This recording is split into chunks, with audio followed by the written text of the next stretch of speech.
What's up, y'all? It's Ty. In this video today, we're going to be going over talking about the season rewards in NBA 2K26 MyTEAM and what your quickest way is going to be to get the Jack Sikmas, the Jason Kidds, the Hidden Gems 95 plus pack. What is your quickest way to go about getting that?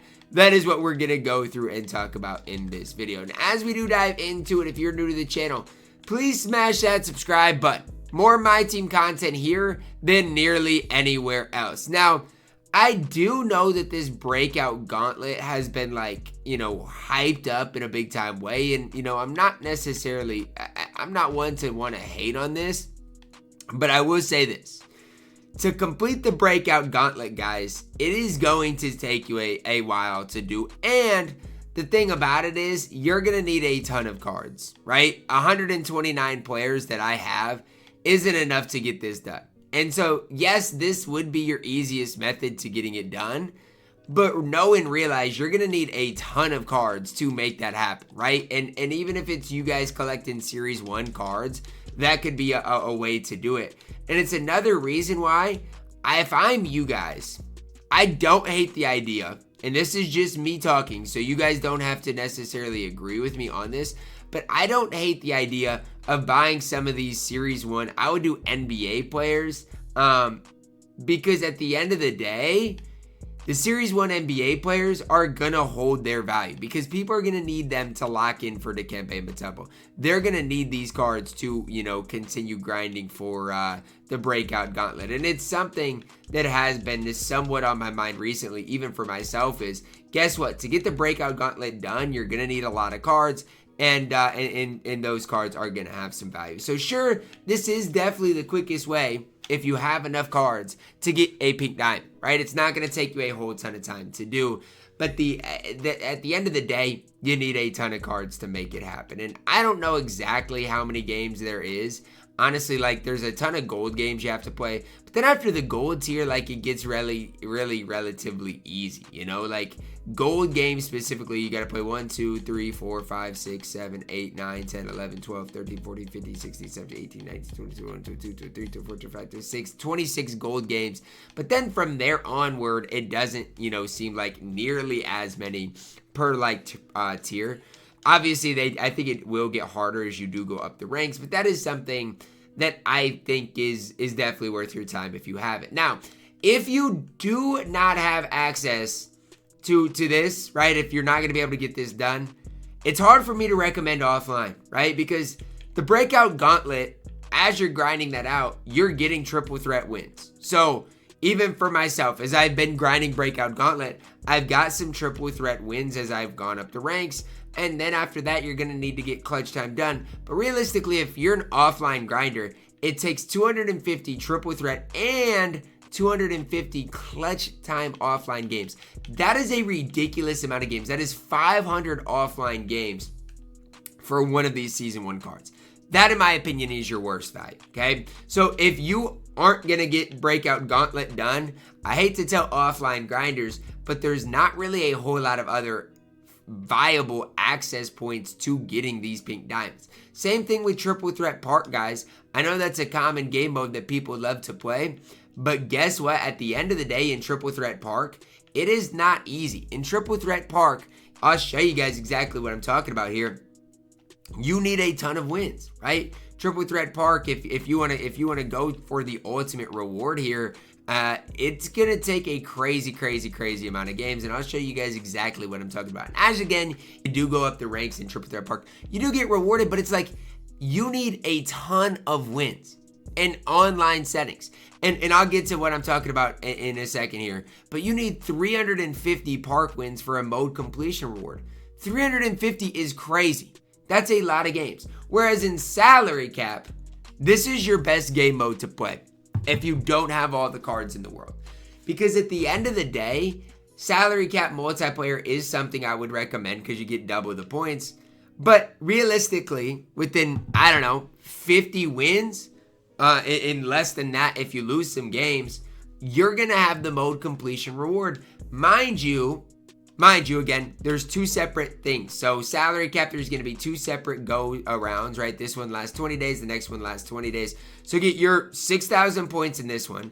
And then you'll be at like, I don't know, 60, 70 wins. Get 60, 70 wins in your next go-around. Or you could just do 75 each. And then you're going to get 3 total Season 1 mode completion rewards. And I think that's the most worth it. And so even for myself, I may end up getting more. But what I would recommend is grind salary cap, guys. Because you don't have to be super good to play salary cap. You just have to, have some sort of online access. Or I guess there is an offline salary cap too that I would recommend.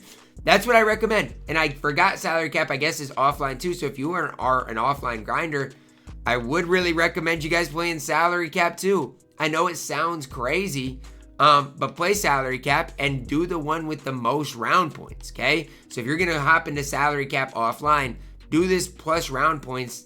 It's going to be a little tougher lineup, but it is definitely going to be worth your time. So it is definitely something I recommend. Salary cap is probably your best mode to play if you are going for the mode completion rewards. And again, grind it. Get the I would try to get 75 wins in the first 3 weeks, and then get 75 more in the next 3 weeks.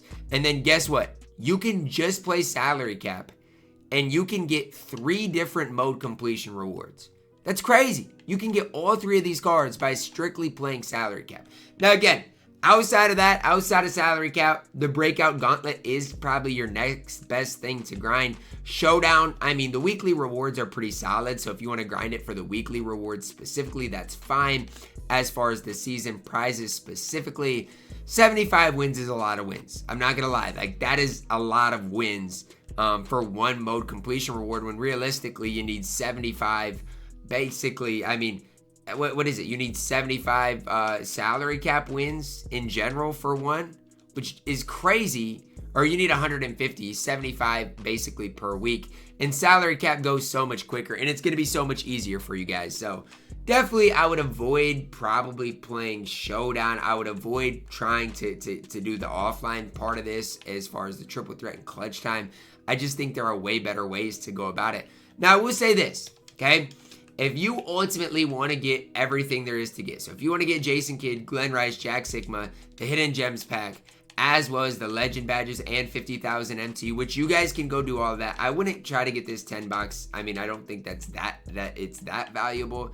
The others are, I would say, pretty valuable. So you'd need 6 total. Get the 3 in salary cap. Get the 1 in breakout gauntlet. And then after that, it's going to be a grind. Right, whether you grind out the triple threat wins, whether you get 200 showdown wins, it is going to just be a grind after that. Whether you play triple threat park, there's really no right answer in my opinion after that, and so it's just gonna try kind of be whatever fits you. Salary cap by far takes the cake after breakout gauntlet of being the most worth it. Again, the problem with breakout gauntlet is you have to have so many cards. And as time goes on, sure, you're going to be able to add more and more cards to your collection, and you may be able to snipe cards, like you may be able to do your thing. But I just want you guys to know and be aware, like, you need a ton of cards to play the breakout gauntlet. Don't think it's going to be quick, easy, anything like that. You need a ton of cards, and it is not necessarily going to be super easy. So just kind of realize that as you guys do dive into the game and what's worth playing, what's not worth playing. Overall, my opinion on things, I would start in domination. Because guess what? If you get domination done, you're going to add a few players to your lineup. You're going to add a bunch of MT. You're going to get a bunch of badges. And at the end of it, you're going to get Pascal Siakam. Once you do that, grind salary cap. And then once you finish salary cap, that's when I would go and attack the that's when I would go attack the breakout gauntlet. Because you should, at that stage, have enough cards to make things shake. And even for myself, I'm grinding some things out, but as I do get things done, my team rep's going up. I'm getting more and more cards in seasons, which doesn't seem like the biggest deal in the world. But guess what? Once I get the Ascension reward, that's an extra card. Once I get Tobias Harris, that's an extra card. Once I get, the 90 plus overall pack, that's an extra card. So I'm gonna get, Diamond Trae Young, that's an extra card. I'm gonna get these extra cards, Asia Wilson, Klay Thompson, that are gonna help me out when it comes down to the breakout gauntlet. So just kind of an extra layer to this thing is trying to figure out, again, what the right approach to it is. I would just start in salary cap. Once you finish salary cap, then go crazy, you know, in other modes, trying to get these pink diamonds. That's the way I'd approach things. Let me know your thoughts on this down below in the comments, guys. Drop a like on the video. Subscribe if you are new, and as always, man, I love you guys. Have a blessed day.